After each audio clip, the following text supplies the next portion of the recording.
Browne. Welcome to this week's MFB News. It is Wednesday morning, bright and early, an exciting day. Well, I hope it's an exciting day today. We've got the spring statement coming up. We'll cover off the content of that next week, and I can't see huge amounts of points in terms of speculating what's going to go on today, because what will be will be. But hopefully it is kind to landlords and actually people more broadly as well. So what we are going to cover off for you today is we're going to do our usual roundup in terms of lender changes, pricing changes, what swap rates have been up to. We're going to talk about some lender criteria changes. We're going to go through a report which has been released by Zoopla in terms of how essentially the UK is now a three-tier housing market. So there's kind of three distinct areas in terms of house price performance. And then we're going to wrap up this week's episode with question of the week. So swap rates haven't really moved in the last couple of weeks. As of 11:30 last night, 2-year swap rates were at 4.550, 1 month ago 4.409. Interestingly, 1 year ago 4.488. So actually year on year we're pretty much in the same kind of position. However, there's obviously been a bit of a roller coaster in between. Similar story for 5-year swap rates. This last night, 3.990, 1 week ago 3.850, and 1 year ago 4.031. So what we can read into this is essentially the capital markets are kind of stuck. Pricing, I mean, the good thing is actually, while the swap rates are higher than we would like them to be, they are consistently sticking at a fairly kind of stayed level now. And one of the things that lenders really like when it comes to pricing mortgages is consistency, because once things feel like they've kind of level and fairly steady, it gives them more confidence in terms of how to price mortgage deals. If things are kind of shooting around all over the place, particularly in the last couple of weeks where we saw things go up quite quickly, from a lender's perspective, it's really hard to price mortgages because they don't know how fast and how high things are going to go. So actually consistency of swap rates is really, really important. So what we could do is just spin consistently a bit lower would be nice. But that's kind of where we are. In terms of expected changes, it's really going to depend on what the inflation data shows us in the next couple of weeks. Also, I'm sure there'll be some kind of reaction to the spring statement from the capital markets as well, but it doesn't tend to be massive. Really, inflation is the key. And while we still have the situation where shipping is not passing through the Red Sea, it's having to go round and therefore adding weeks and therefore costs in terms of transport of goods. That's always going to kind of cause a nervousness in terms of inflation and how that's going to impact things. Therefore, the capital markets are going to be worried about what's going to be happening there. So that's really it in terms of swap rates. So no great amount of news, but actually that isn't necessarily a bad thing. In terms of what the lenders have been up to, yet again, a bit of a mixed bag. So first of all, we've seen Virgin reduce some of their 2 and 5 year fixed rates by up to 0.45%. That's a pretty large reduction. Why have they been making reductions to rates? Again, Virgin are going to be a lender. They also own Clydesdale Bank as well. And both of these institutions are deposit-taking accounts, are lenders, sorry. So they essentially have probably two different types of funding. They have their capital markets funding, i.e. your swap rates, and they have their investors' money, which they're re-lending back out. And then this comes on to interest rates on savings accounts. So their model is going to be blended. So did they overprice on their rates previously? Probably, if I'm honest, they probably knee-jerked in reaction to swap rate movements when they were going up in the last couple of weeks. Things have settled down and they're much more comfortable in terms of where they can price things.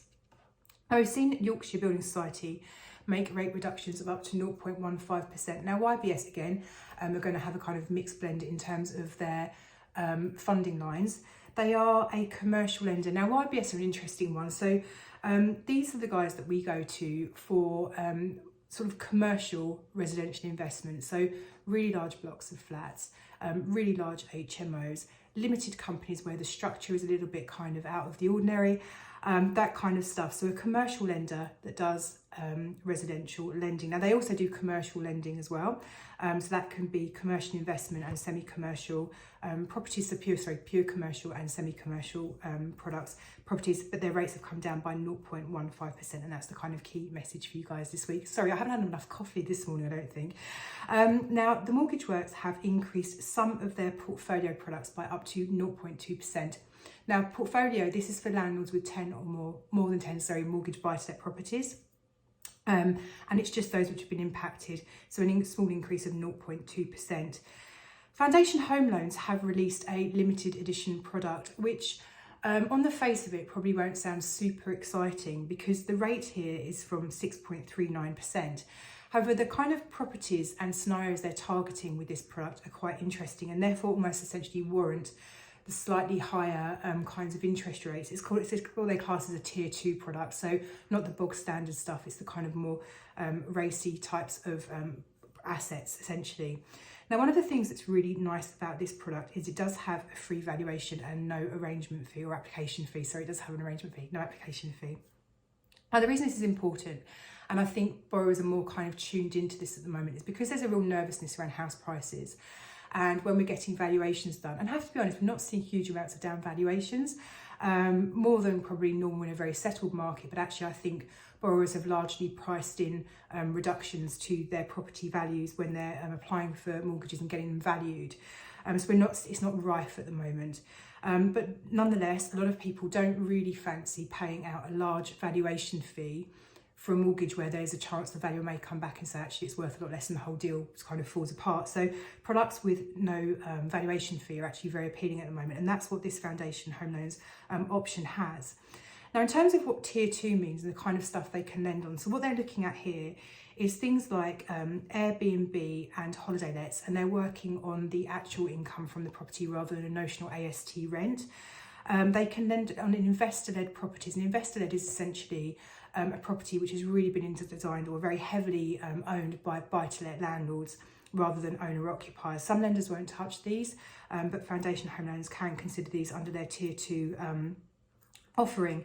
Flats of under 30 square metres are by referrals. So again, if those of you who've got studio flats, which are sub 30 square metres, you will know that it's actually very hard to finance these, and foundation home loans could be an option for you. And more broadly, in terms of their criteria, a couple of kind of niche things here. So maximum of 4 directors on limited company applications, no maximum number of shareholders. They can do day one remortgages, no minimum income requirement, and no maximum number of properties in the background. So actually, when we kind of consider the headline rate of 6.39%, but then we consider all the kind of quirky things that they can do, and there's no valuation fee, it's not a bad offering. And then finally, we've seen Hampshire Trust introduced a new product, which they're calling their Flex Tracker.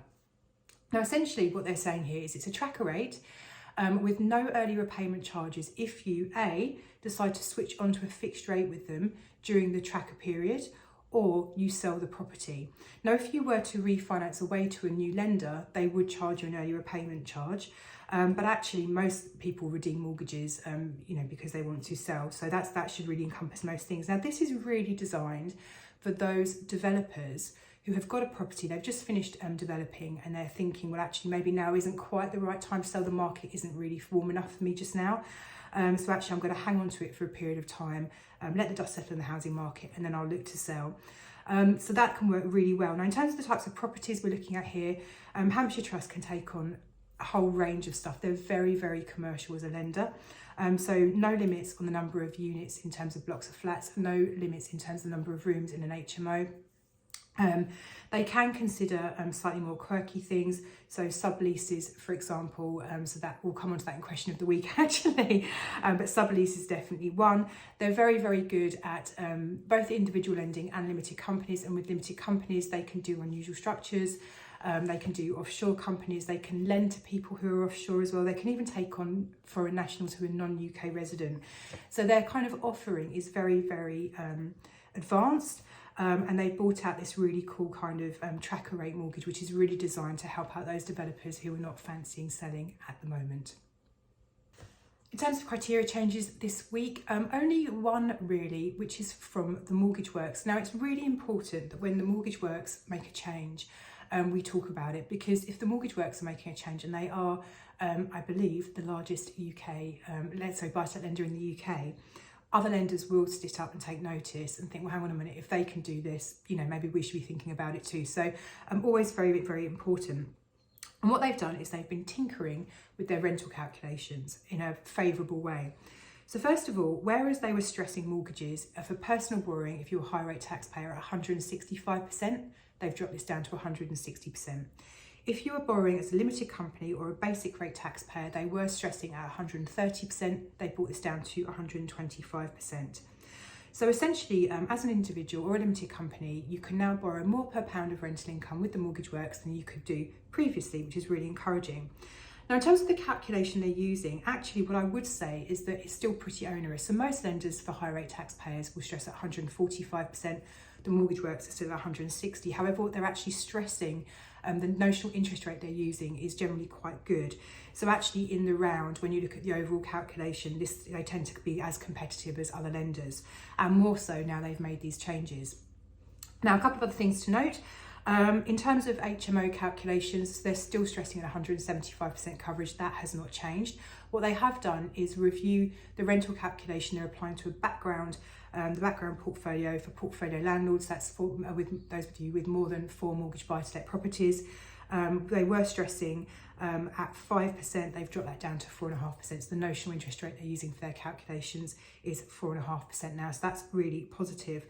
And that's everything from lender criteria changes this week. So quite quiet, but it sounds like lenders are mainly focusing on trying to be kind of more ingenious with regards to their product offering instead at the moment when we consider what Foundation Home Loans and Hampshire Trust have been bringing out.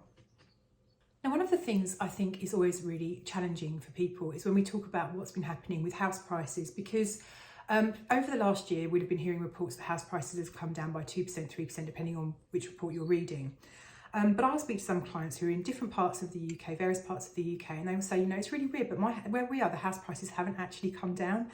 So I think actually the report that I read in the last week from Zoopla kind of explains what's going on in a kind of more granular level, much more or quite effectively. So essentially what Zoopla is saying is that we now have in the UK a 3-tier housing market. The last 18 months have created notable variations in house price inflation in different areas, owing to higher mortgage rates and cost of living. Now, the first region that they talk about is Southern England. Now, Southern England is the area which has had the largest house price falls over the last year. Currently, the average house price in Southern England is £344,000, but prices are definitely moderating. So essentially, the fall in prices is really slowing down.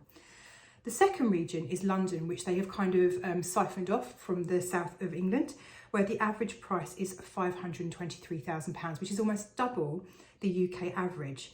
Now, in London, growth in prices has been weak over the last 7 years. And because of this has led to improved affordability and actually opened the market up to prospective buyers. Because of this, it means that prices are actually rebounding faster than the wider south of England. And this is largely explained by an uplift in demand, but a slower growth in supply of properties. So essentially, London house prices haven't really been increasing in the same way that other parts of the UK have, yet people in London have been experiencing pay rises and all the rest of it, just like everybody else.